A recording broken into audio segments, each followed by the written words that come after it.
Bonjour l'élite, nous sommes en novembre 2022 et j'ai le plaisir de vous retrouver pour une vidéo en Risitas. Alors ce n'est pas la suite tant attendue de l'histoire avec l'italienne que vous me demandez beaucoup sur chaque vidéo. Mais écoutez, je vous propose pour la seconde fois sur la chaîne un Risitas en une seule vidéo. Le premier c'était avec la fameuse histoire avec la cousine pendant l'été qui nous a bien plu tant à vous qu'à moi. Une vidéo de 55 minutes qui était pas mal. Bon, aujourd'hui normalement ça va être moins long, mais j'espère quand même que ça va vous plaire. Donc on va parler des amours de jeunesse, un peu de l'univers mental, des rapports sociaux au collège, et on va lire donc l'histoire de Jules Kerviel, comment j'ai grillé toutes mes chances de séduire à 12 ans. Alors, juste avant de vous envoyer le générique et de vous retrouver pour lire ce Risitas, je voulais vous remercier pour, encore une fois, l'accueil que vous faites à les vidéos. Enfin, il y a plein de commentaires sympathiques, de commentaires de référencement, de j'aime posés sur les vidéos. C'est vraiment chouette. Merci beaucoup, merci beaucoup. Et puis, pour ceux qui m'ont aidé à contacter Sardoche, alors je sais pas si ce que vous avez fait, mais en tout cas, on l'a pas encore, voilà, non, je vous ai mal teasé. En fait, on l'a toujours pas contacté, il m'a pas encore répondu, donc voilà, si vous voulez m'aider, n'hésitez pas à poster sur son stream si vous êtes un habitué ou à lui envoyer un message sur Instagram ou autre. Voilà, dans l'idée, si vous n'avez pas vu la vidéo, c'est que on progresse en boxe ensemble. Allez, je vous envoie le générique et on se retrouve dans 20 secondes pour cette histoire. Hop.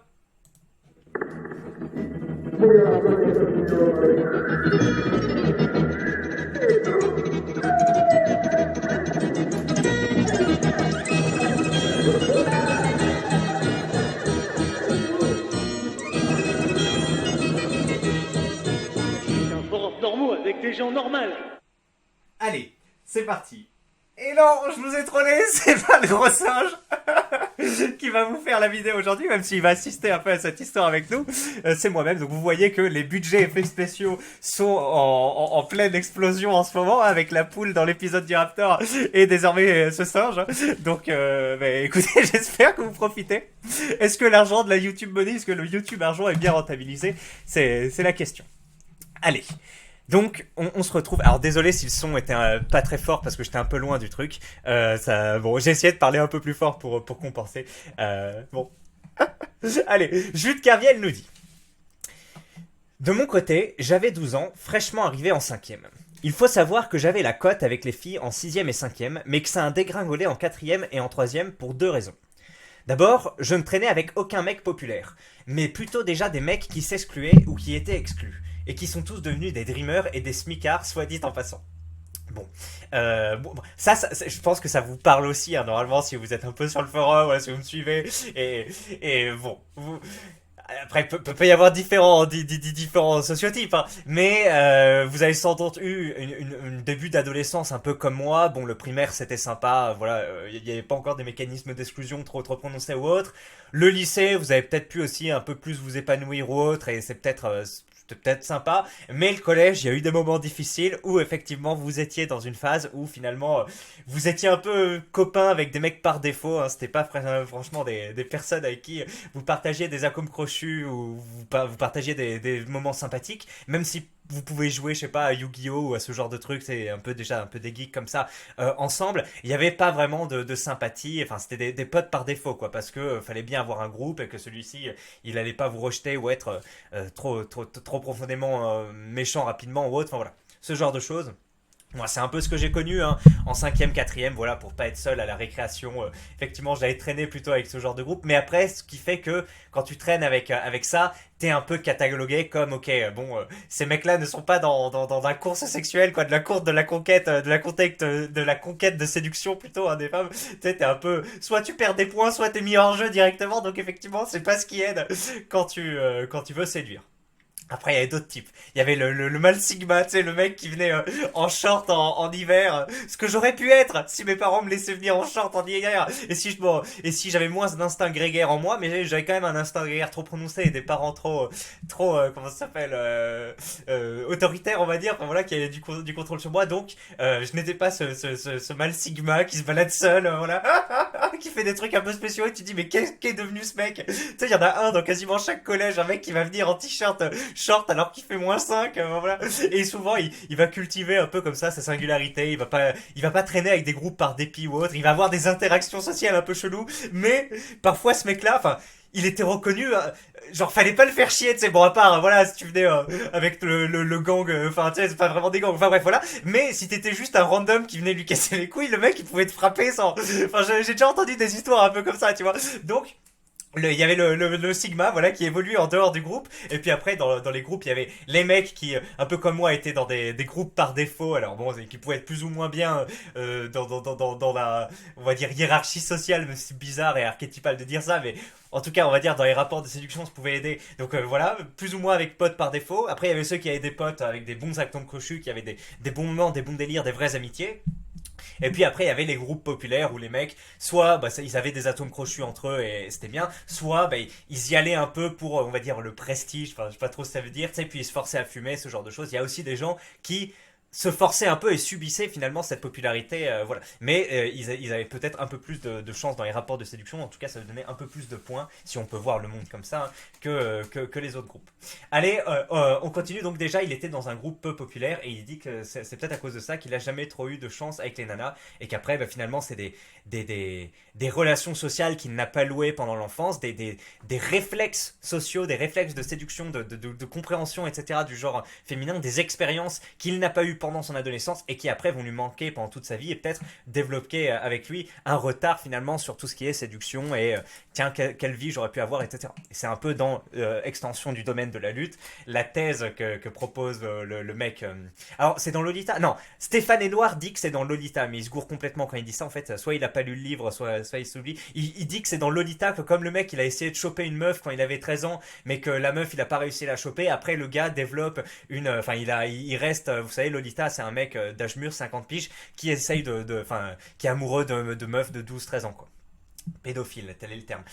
Sauf que c'est pas du tout ça, hein. Il arrive à choper quand il a 13 ans une meuf et il en garde un bon souvenir et après il est pédo mais c'est pas parce qu'il a échoué enfin tu sais, c'est dans les premières pages du livre. Et moi j'étais un peu énervé contre Stéphane Edouard, je me dis mais attends, bâtard de merde, t'es là, tu parles, tu fais une vidéo avec des centaines de milliers de vues, y a personne qui dit non, tu dis de la merde sur Lolita, c'est pas ça. Alors c'est pas un truc hyper important, mais déjà il se gourait. Non, c'est dans extension du domaine de la lutte où là vraiment le mec galère à choper quand il est enfant et après il a une phase justement où il est quarantenaire, etc. Il a pas beaucoup de succès avec les meufs et il est là, il se dit merde, ces amours que j'ai pas réussi à conclure quand j'étais jeune, ils me hantent un peu et voilà, je traîne cette tare au fond de moi parce que j'ai pas profité de ma jeunesse et même après de manière un peu dans mon comportement, etc. Et tu sais, ça, tu vas être moins à l'aise, etc. Et de fil en aiguille tu vas avoir moins de conquête ou autre, enfin bref, vous voyez ce que je veux dire. Donc voilà, tout ça démarre avec quel groupe de mecs tu traînes au collège? Pas vraiment, hein. Après t'as des chemins de rédemption et c'est d'ailleurs tout ça,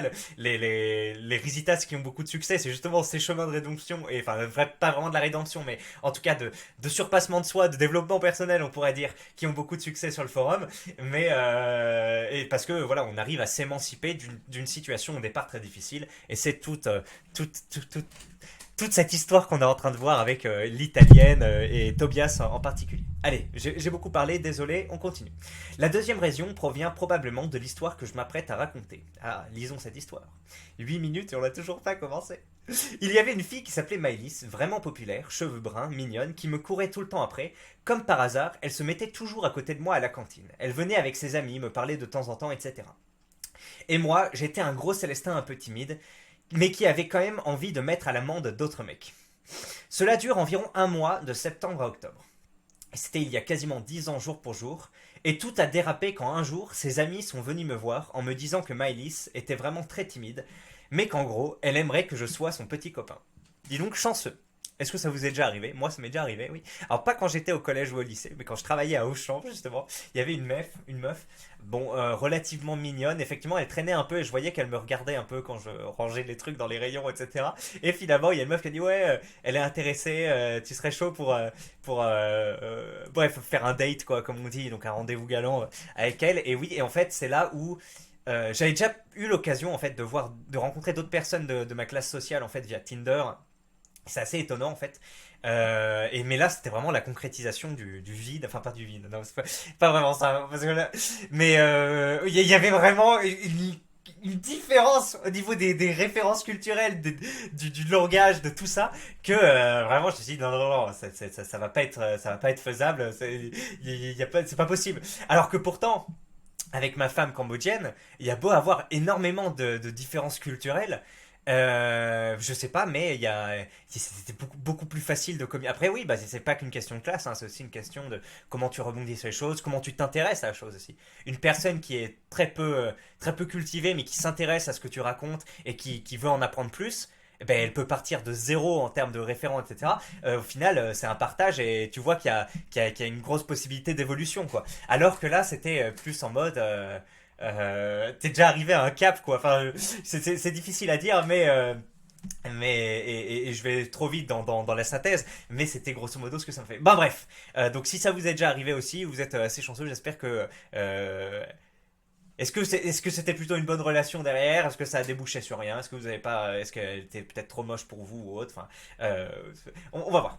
Allez, en tout cas, elle demande à des copines d'aller voir. Est-ce que c'est un bon signe ou un mauvais signe? Je sais pas. Bon, j'aurais tendance à dire que doit y avoir des belles histoires qui se terminent, même quand ça a commencé comme ça, non? Des belles histoires qui commencent, je veux dire.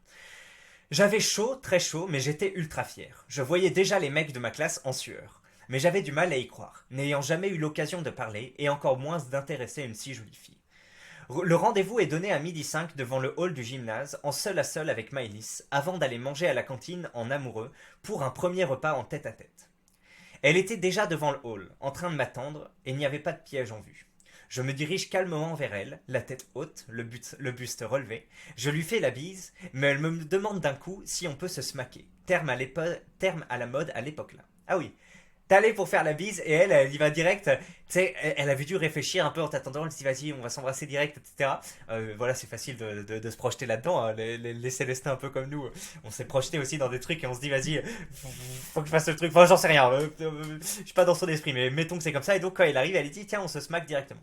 Alors je lui fais un petit bisou sur les lèvres et je peux vous jurer que c'était ma première grosse érection juste derrière ma première branlette quelques années auparavant. Ah ça c'est tout un sujet, oui. Moi aussi la première fois que j'ai embrassé une fille en boîte, alors je crois que je vous en ai déjà parlé dans un autre Isitas, hein, mais c'était un truc de fou, hein. J'aurais pu, euh, j'aurais pu faire non pas un trou dans un mur ou autre, ça c'est la base, mais quasiment un trou dans l'espace-temps, je pense tellement le truc était solide, était gonflé à bloc. Donc oui, premières expériences, effectivement. De dégradation sexuelle, on va dire. Merde, je dois pas trop dire ce mot parce que la vidéo risque d'être démonétisée, mais j'espère que vous avez déjà connu ça. Et peut-être que même à un autre niveau, déjà le premier fait de faire une bise ou d'avoir fait ce truc, déjà votre corps vous rappelle ah tiens oui c'est vrai, je cherche à me reproduire. En fait, j'existe que pour me reproduire. En fait, c'est ma fonction. C'est ma fonction, c'est les trucs qui sont inscrits en moi génétiquement. Enfin bref, allez.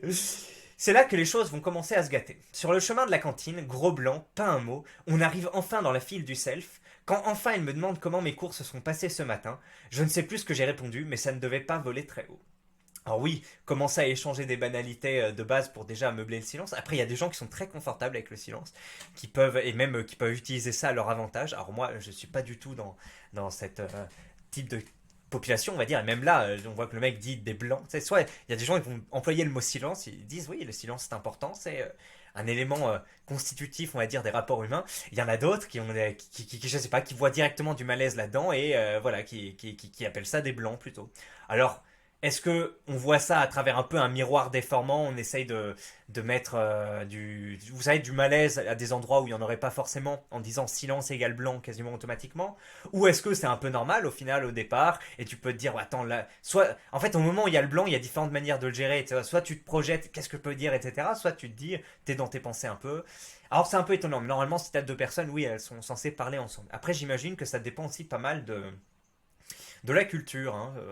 En Occident, hein, c'est connu, on est plus sur une culture bon, c'est connu, j'ai pas des études scientifiques derrière, mais du moins c'est ce que j'ai cru comprendre. On est plus sur une culture de la parole, etc., d'occuper l'espace. Après, les civilisations, je sais pas, amérindiennes à l'ancienne ou même asiatiques en général, j'ai l'impression qu'il y a quand même plus de place laissée au silence. Voilà. Donc on prend nos plats, tout se passe bien, on va s'asseoir, et là j'étais rassuré parce qu'il y avait ses copines à la table. Maëlys raconte que je suis venu la chercher au gymnase avant d'aller manger, façon de dire que je suis mieux que les autres mecs. Ah ouais, en mode, ah il est allé me chercher, genre il s'occupe de moi, tout bien. À ce moment-là, je sens le malaise redescendre et je me sens extrêmement en confiance. Bref, on mange, ce jour-là c'était boulettes de bœuf à la tomate et j'adorais les mettre dans du pain. Ça n'a pas manqué de faire rire la galerie et j'en étais très fier. On débarrasse nos plateaux et on sort du self. On était de nouveau que tous les deux. D'accord, mettre les boulettes dans du pain. Bah écoute. Il y avait un petit escalier et en bas, deux bancs l'un face à l'autre. On se met chacun d'un côté. On était face à face, sans un mot à se dire. J'étais dans le pire malaise que je n'avais encore connu, plus intense que le chemin entre le gymnase et le self. Quand soudain, sous cette pression malaisante, plutôt que d'aller à côté d'elle et de l'embrasser, donc en gros, regardez ce qu'il va dire. Je lui ai dit qu'elle ne me plaisait pas, qu'elle était moche, et que jamais de ma vie je ne pourrais m'afficher dans la cour du collège avec elle, alors que littéralement, c'était une des filles les plus jolies et mignonnes du collège et qu'elle faisait l'unanimité chez beaucoup de garçons. Ok, alors ça, c'est un truc de fou, vous vous rendez compte? Il est là, il savait pas quoi dire et tout, et par réflexe comme ça, pour évacuer le malaise au fond de lui, il lui a dit qu'elle était moche, qu'il pourrait pas s'afficher avec elle, etc. Alors, c'est n'importe quoi, vous pouvez dire, mais qu'est-ce que c'est que ces conneries? Qu'est-ce que c'est que ce mytho? Genre le mec il a la chance comme ça, il va tout gâcher. Oui, oui, c'est un classique. Je sais pas comment on explique ça en psychologie, mais ça arrive souvent. Il y a déjà une autre histoire de Rizita, celle de Sasurei, ceux qui ont suivi en 2019, 2018, 2020. 2018-2019, c'était une super histoire, mais qui a été effacée parce que les mecs l'ont identifié. Enfin bref, donc il y a eu tout un truc. Mais pareil, il séduisait une fille. Hermione, il était tout content. Et à un moment en cours, il a dit she's ugly comme ça en anglais, tu sais. Et il sait pas pourquoi, enfin parce qu'il s'était monté un peu le chou lui derrière avec ses potes et il dit ouais non je l'aime pas etc pour pas montrer qu'il était amoureux. Mais là c'est peut-être ça. On a peut-être un sentiment un peu d'orgueil qui nous fait dire non. Tu sais, on a du mal. C'est comme, je vous ai déjà raconté cette histoire où il y avait un enfant qui avait cassé, enfin, qui avait fait un truc mauvais au Cambodge. Et après, on voulait le faire s'excuser, et puis ça a tenu pendant une heure, etc. Il voulait pas. Puis à la fin, quand s'est excusé, il a fondu en larmes. Mais vraiment, tu sais, genre, il s'est, comme s'il s'était pris un KO, quoi. Le fait comme ça de s'excuser à la fin, l'a vraiment miné. Et ben là, donc j'imagine il y a un petit truc. Et donc là, c'est pas vraiment un, comment dire, c'est pas sur un adulte, tu vois, c'est un peu des réflexes primaires, tu vois. Et après, il y a des articles en psychologie qui expliquent que s'excuser pour un enfant, en gros, c'est s'excuser de l'avoir fait exprès. Sauf que lui, il dit, je l'ai pas fait exprès, donc j'ai pas besoin de m'excuser. Mais en gros, il est pas capable de conscientiser ça, mais ça se passe dans son cône. Et c'est pour ça que s'excuser pour lui, mais vraiment, vous auriez vu le truc, alors qu'il pleurait déjà un peu, etc. Parce qu'attention, mais là, c'était fondé en larmes, et vraiment, au niveau du langage corporel, c'était en mode, il y a plus d'énergie et tout. Donc c'était vraiment assez incroyable à voir ça. Et là, il y a peut-être quelque chose comme ça, un peu, qui se joue en arrière-plan dans notre cerveau, en mode avouer avouer qu'elle te plaît, etc., c'est renoncer à toi, ou je sais pas, tu sais, un truc comme ça, tu vois. Et dans un réflexe de protection, notre truc, il nous dit, il nous chauffe pour pas le dire et pour aller dans l'autre sens. Sauf qu'après, tu sais, sous l'effet du stress et tout, au lieu d'envoyer un petit coup comme ça pour te protéger, t'envoies toute la sauce, du coup. C'est mort en face. Et là, je pense que c'est ce qui s'est passé. Mais ça arrive, hein. Dites-nous en commentaire aussi s'il y a une fille qui vous plaisait. Et pareil, vous savez pas trop d'où c'est venu. Une espèce de réflexe des temps anciens, réflexe préhistorique qui vous a fait dire de la merde comme ça. Et du coup, la relation n'a pas pu avoir lieu. Je crois que ça m'est jamais arrivé moi, mais j'ai déjà vu des histoires là-dessus. Donc bref, assez incroyable ce truc-là. Alors que la fille était super mignonne, et ben il l'a rejetée. Elle ne m'a plus jamais reparlé. Ses copines se moquaient de moi. Je me suis renfermé sur moi-même et je suis devenu le garçon à qui il ne fallait pas parler. Et oui, parce qu'après là, peut-être qu'il est resté pendant toutes ces années dans le même collège, même lycée, et que du coup, il s'est créé une mauvaise réputation. Et qu'après, à cause de cette réputation, il s'est enfermé lui-même dans une espèce de schéma. Voilà, il prenait peut-être moins soin de lui, il allait moins vers les autres, etc. Il y a des gens qui sont foutus de ta gueule. Enfin, vous voyez, ça peut aller descendre assez vite. Cet isolement peut venir de toi-même. parce que tu ressens mal tes trucs et du coup tu t'isoles et tout. Et puis même parfois il peut être extérieur et t'as rien à faire. T'es juste des connards qui vont se foutre de ta gueule parce que t'es un peu gros ou parce que t'as un t-shirt en vert. Tu vois, ah, t-shirt vert, t'es une merde. Tu sais, genre, ça sort de nulle part, les mecs, ils peuvent te faire ça. Et après, de fil en aiguille, peut-être que dans ta répartie, tu vas te chier dessus et après, bah, t'es isolé et voilà, c'est galère. Et tu vas te coltiner harcèlement, semi-dépression alors que t'es tout jeune. Enfin bref, la classique. Hein. On a tous envie que nos enfants aillent au collège plus tard, bien sûr. Non, en tout cas, moi, c'est pas trop le cas. Allez, je n'ai jamais retouché aux lèvres d'une femme avant mes 18 ans. Bon, bah alors ça, franchement, moi, mon premier coup, c'était 20 ans, 21 ans, je crois, parce qu'on m'avait enlevé mes bagues, là, mes fameuses appareils dentaires. Donc, du coup, je me suis dit, hop, maintenant, on prend son courage à deux mains. Et du coup, 2 jours plus tard, je voulais déjà raconter aussi en boîte. Voilà, j'ai embrassé cette première fille. Bon, on était tous les deux bien bourrés, hein, il n'y a rien eu derrière, c'était juste une embrassade, comme ça, dans une boîte de nuit. Et par contre, c'est à ce moment-là, effectivement, où j'aurais pu revenir dans le passé. Voilà, si j'avais utilisé ma tub pour perforer l'espace-temps, et ben on aurait pu faire Interstellar hein, sur ce moment-là, tu vois. Voilà le truc. Si vous voulez plus de détails, je pourrais affiner l'histoire si l'histoire vous intéresse. Et je précise que ce n'est pas son vrai nom. Voilà, bah écoutez, c'était une petite capsule. Y a pas eu beaucoup de réactions derrière, mais je trouvais l'histoire intéressante, hein, déjà parce qu'elle m'a été proposée par un abonné, donc merci à toi de me la proposer, et puis parce que on n'avait jamais parlé de ce truc-là qui nous pousse à rejeter des conquêtes, déjà, employer ce mot, ça fait un peu penser à Sardoche qui dit proie, même si c'est quand même plus valorisant conquête que proie. Il y a quelque chose, mais comment dire ça? Parce que des copines, c'est pas vraiment des termes adaptés à la situation. Bon bref, en tout cas, ce réflexe pavlovien ou autre, je sais pas si c'est pavlovien, mais qui nous empêche, qui nous empêche de concrétiser ce genre d'essai, voilà. Et regardez ce que nous dit Weezer. J'allais me foutre de ta gueule, mais en CP, la meuf dont j'étais amoureux m'avait demandé si elle me plaisait. Et je lui ai répondu pareil, qu'en gros elle était moche et jamais je pourrais sortir avec quelqu'un pour elle. Du coup, je me suis mal placé pour te juger. Et peut-être que lui aussi, la fille lui plaisait, mais que, pareil, ses réflexes de protection l'ont poussé à ça. Des erreurs, on en fait tous. Pour me consoler, je dis qu'il y a des mecs qui font ça, même en étant un peu plus âgés. De toute façon, j'ai pas eu le temps d'y réfléchir parce que de l'eau a coulé sous les ponts entre mes 12 et 18 ans. Bon voilà, après, finalement, j'ai eu le temps d'y réfléchir. Ok, de l'eau a coulé sous les ponts. Ouais, en gros, il a eu le temps de réfléchir à ses erreurs, etc. pendant cette période. Et finalement, maintenant, il s'accomplit un peu en dehors de cette erreur. Ben voilà mes clés. Allez, tu nous dis au revoir le singe. Salut, bye bye. Voilà. C'était la petite vidéo avec le singe. Il m'a un peu déconcentré. Hein. Vous avez peut-être pu voir que j'étais un peu moins concentré que d'habitude parce que j'avais le singe à gérer.